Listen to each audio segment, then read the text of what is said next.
Vatan deyip cana girýär bu ömür. Ağlanılsa vatan üçün ağlanýa. Vatan deyip gana girýär bu ömür. Vatan deyip jiger bağır dağlanýa.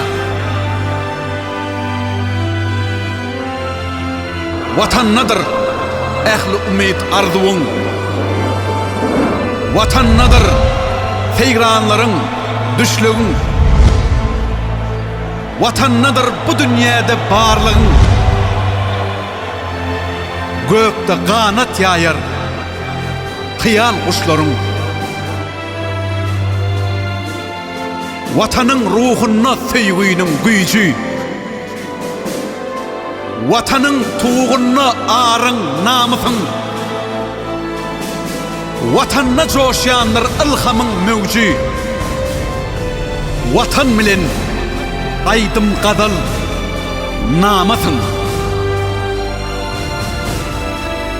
Baqı düşlüğündür sürlen meydanlar.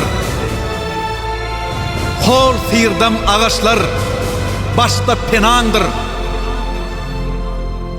Gözbaşındır ilpili dayhanlar. Munna pısırdılan ışkı senandır.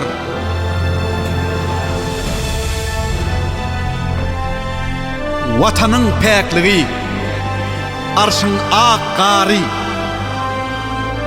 Şu toprağa rehmet nurun seçeler. Vatan kimin ışkı, kimin ikbali.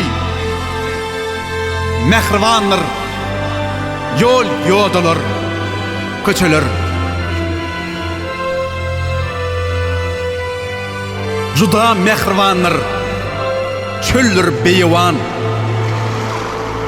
Deniz derya, dağlar, düzler, sehralar.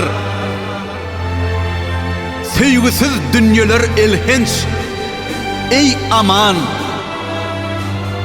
Vatan keşfi, baqı gözümde galar. Vatan diýip dünýä gellem sapara. Bu toprakda yaşan sultanlar begdir. Cismim, canım şu düzlere sadaga. Bir kısım toprağı canımdan yegdir.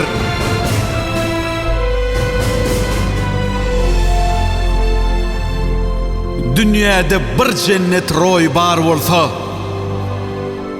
uçmaktan ziyade vatan cemali.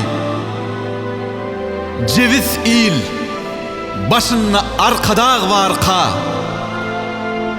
baqı ovazlanır, vatan senafi.